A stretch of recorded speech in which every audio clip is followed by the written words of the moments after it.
Olá pessoal, boa tarde, né? Vamos aqui agora fazer aquelas questões que caíram aí no concurso do TCE São Paulo. Questões aí de contabilidade. A prova veio bem aquém do que a gente esperava, eles podiam ter cobrado coisas mais profundas. Eu tenho certeza que os alunos aí estavam muito bem preparados aí para fazer provas boas, mesmo sendo provas muito mais difíceis, né? A Bunesp se limitou aí a cobrar a Lei 6.404, né? E para isso aí a gente fez uma aula aqui no site, que foi, se eu não me engano, a aula de número 10, na qual resolvemos aí 100 questões da Lei 6.404, ou seja, para exaurir aí qualquer tipo de questão que pudesse cair, né? Então a gente vai começar aí pela questão de número 61. Quero ver aí, a galera, tá todo mundo aí, né, assistindo. Vamos ver quem é que tá aí, vai mandando um abraço aí que a gente vai, né, comentando. Então a questão de número 61, uma questão justamente lá do artigo 80 da Lei 6.404, né? Nessa questão aí, questão de número 61, vamos lá, aí a questão 61, deixa eu só colocar aqui o programinha pra gente, né, só um minuto que aí eu consigo escrever aqui olha só,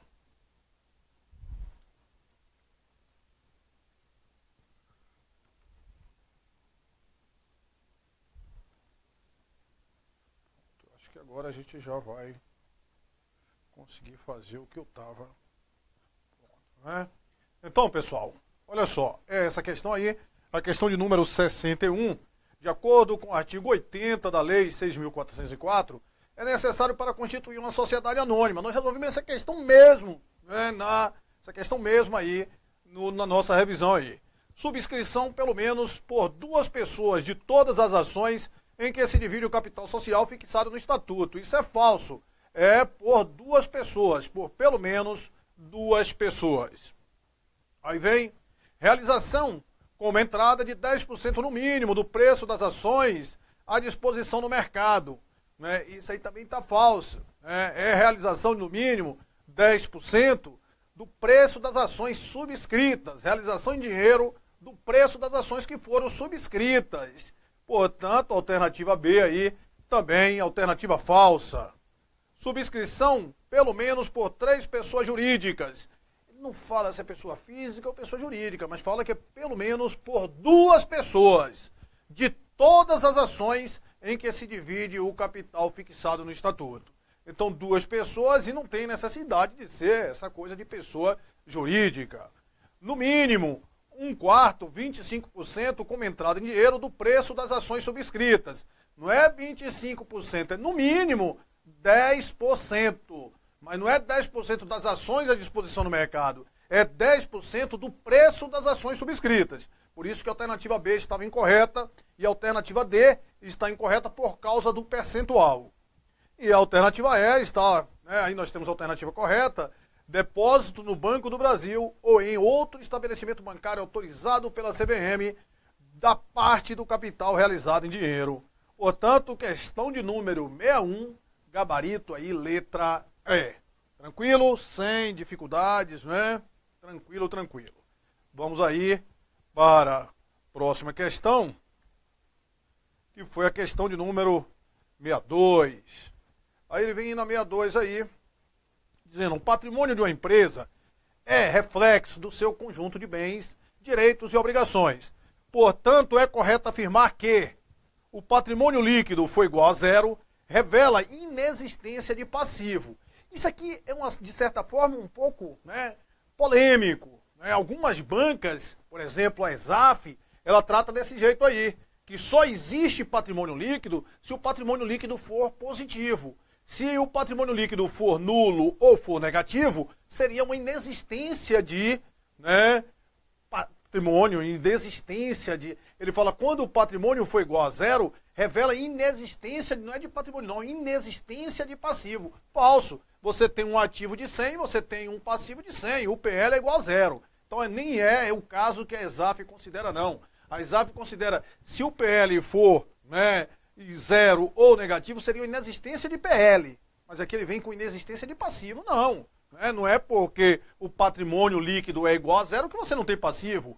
O que acontece é que o passivo é igual ao ativo, certo? Portanto, falso. A diferença entre o ativo e o passivo for igual a zero, há uma situação de PL negativo, né? Ele está dizendo que o ativo menos passivo é igual a zero. Se o ativo menos passivo é igual a zero, o que é que significa? Que o ativo é igual ao passivo. Se o ativo é igual ao passivo, nós temos a situação de patrimônio líquido nulo, uma situação equilibrada. Portanto, também, letra alternativa B, falsa. C, o passivo for igual ao PL, revela boa situação da empresa. Não, aí você só tem dívidas, né? Você não tem bens e direitos. Aí a pior situação possível.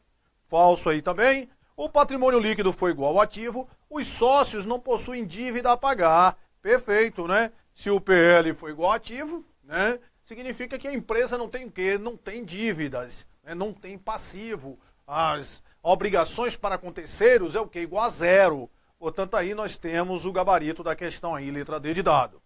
O ativo é igual ao passivo, revela a existência de riqueza própria. Se o ativo é igual ao passivo, o PL é igual a zero. Então, inexistência de riqueza própria. Portanto, a alternativa E aí também errada. Vamos para mais um aí, questão de número 63, tranquila, né? 63, ele fala aí, conforme o artigo, o parágrafo 1º da lei, parágrafo 1º do artigo 178 da lei 6.404, as contas do ativo devem ser registradas em ordem decrescente, considerando o grau de liquidez. Para tanto e obedecendo à legislação, os estoques de produto acabado devem ser apresentados. Então, lá no ativo circulante, nós vamos ter o quê? As disponibilidades, os direitos realizáveis, né, no curso do exercício social subsequente e as despesas antecipadas. Certo? É isso que temos lá no circulante. Agora, dentro desses direitos realizáveis no curso do exercício social subsequente, nós ali vamos ter direitos pessoais e direitos reais. Certo? Então nós vamos ter ali primeiro as duplicatas a receber, as notas promissórias a receber, para depois a gente ter os direitos reais, ou seja, estoques de produtos acabados, de produto em elaboração. Porque qual é a lógica? Que os estoques, eles ainda precisavam vender para se transformar em um ativo monetário, em um valor a receber. Então os estoques, na realidade, eles vêm o quê? Depois dos direitos a receber. Então ele fala assim, né? Os estoques de produtos acabados devem ser apresentados. Em despesa do exercício seguinte, não. Esse item aqui, direitos realizáveis no curso do exercício social subsequente. Antes das contas de duplicatas a receber, não. Depois. Né? Após as contas a receber de venda a prazo. Está aí a alternativa correta, letra C. Após o realizável a longo prazo, de jeito nenhum. E antes das aplicações financeiras de liquidez imediata, também de jeito nenhum. Portanto, questão 63, gabarito aí, letra C. Aí vamos para mais uma, questão de número 64. São demonstrações obrigatórias para quaisquer empresas de sociedade por ações. Aí temos lá, demonstração do valor adicionado e DLPA. Demonstração do valor adicionado, não. Essa não é obrigatória para as sociedades de quê? Somente obrigatória para as sociedades de capital aberto. Certo? As sociedades de capital fechado não estão obrigadas aí a DVA. Demonstração do valor adicionado e demonstração de fluxo de caixa. Essa não está obrigada para nem todas as empresas e nem a DFC. A DFC, as sociedades de capital fechado, se tiverem na data do balanço PL de até 1 milhão, também estarão dispensadas da DFC. Demonstração de lucros e prejuízo acumulado e demonstração do resultado. Portanto, aí, perfeito, alternativa correta aí, letra C. Você pode estar pensando, Silvio, mas a DLPA ela não faz parte do conjunto completo das demonstrações previstos lá pelo CPC. Ok, né? Mas, de acordo com a Lei 6.404, ela compõe lá os demonstrativos obrigatórios, certo? DLPA e DRE. Aqui nós temos, né, a DVA não é, e aqui nós temos demonstração do resultado do exercício e demonstração de fluxo de caixa. A demonstração de fluxo de caixa é obrigatória para toda a sociedade? Não. Todas de capital aberto e de capital fechado que tiverem PL na data do balanço acima de 2 milhões de reais. Portanto, letra E, falsa aí também.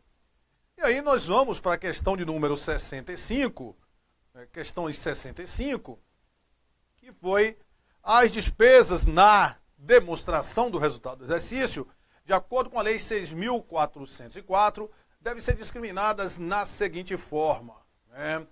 Olha só, as despesas na Lei 6.404, elas são classificadas de acordo com o quê? De acordo com a função, certo? Então lá nós vamos ter despesas financeiras, deduzidas das receitas financeiras, despesas comerciais, despesas, o que mais? Despesas gerais e administrativas, outras despesas operacionais, certo? Agora, dentro dessas despesas, a divulgação, né, das despesas segundo sua função não exime a empresa de divulgar a natureza das despesas. Ou seja, ela também está obrigada de divulgar a natureza das despesas. Então, Silvio, mas isso aí não seria uma cobrança indiretamente do CPC 26? Não, não, isso aqui está lá na Lei 6.404, né? Vai vir lá, ó, despesas financeiras deduzidas das receitas, despesas gerais e administrativas, outras despesas operacionais e despesas com vendas, certo? Alternativa correta, letra A, certo? É desse jeito que vem segregadas, né? Que vem discriminadas. Ali ainda estaria incompleta, a gente teria ali despesas com vendas. Aí despesas administrativas, depreciações e amortizações, né? Aí não, aí você está tendo já a natureza das despesas. Essa despesa administrativa sim, mas as depreciações e amortizações, elas poderiam ser despesa administrativa, poderiam ser despesas com vendas, poderiam ser custos, né? Despesas com vendas, sim, mas despesas com juros e despesas com transporte, não. Despesas com vendas, sim. Despesas administrativas, sim, mas despesas com salários, não. Despesas com salário em encargo trabalhista, depreciação e amortização, também não. Portanto, questão 65, alternativa correta aí, letra A, né? Literalidade aí, só faltou ali ele colocar para estarem todas as despesas, só ficou faltando colocar despesas com vendas. Porque assim, despesas com vendas, despesas financeiras deduzidas das receitas, despesas gerais e administrativas e outras despesas operacionais. Perfeito? Então, questão aí, prova tranquila, não tivemos nada demais. Eu quero saber aí o comentário aí, o que foi que vocês acharam aí dessa prova, né? Me fala aí, vamos lá, né? Então, quer dizer, você não precisava, deixa eu ver aqui quantos minutos. A gente resolveu porque a gente resolveu comentando, né? Mas eu acho que não seria preciso mais de 5 minutos para fazer aí essas questões da prova de contabilidade, né? E normalmente quando se coloca questões teóricas, acaba que você pode ter um trabalho maior, mais dúvidas e tudo, mas essas questões aí da prova da VUNESP foram questões, né, tranquilas, questões, como até falaram, que não queriam contador, né, uma maneira de tirar lá os contadores do Tribunal de Contas do Estado. Eu não acredito nisso também muito não, né?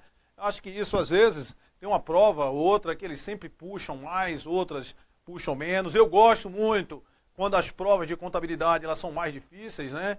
Que eu acho que acaba selecionando a galera boa aí mesmo, que raciocina bem. E outra coisa, e acaba que muita gente hoje está afiado aí em contabilidade, né? Está voando baixo, e isso é uma, né? Você perde uma oportunidade de, né, dar uma alavancada aí na frente dos outros concurseiros, né? Mas a prova foi essa aí, a gente está, né, resolvendo aí possivelmente mais outras questões da prova aí, a gente está contactando com os professores para gravar os vídeos aí, comentando aí todas as questões. Beleza, pessoal? Então, um grande abraço, boa sorte aí, tomara que vocês tenham detonado aí na prova do TCE São Paulo. Abração!